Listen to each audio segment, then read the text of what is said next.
आप सभी लोगों से मेरा नमस्कार हो। मैं हूँ रितु चौहान। एक छोटी सी गीत है बहुत सुंदर।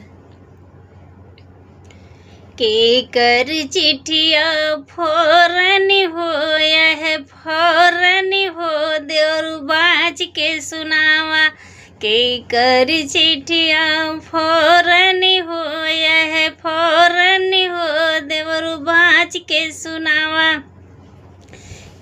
भैया के चिट्ठिया भौजी फौरन हो यह फौरन हो कैसे बाँच के सुनाई। तोह के तो भौजी हो काऊ काऊ लिखना, तोह के तो भौजी हो काऊ काऊ लिखना, हम के तो काऊ लिखने हो काऊ लिखने हो कैसे बाँच के सुनाई।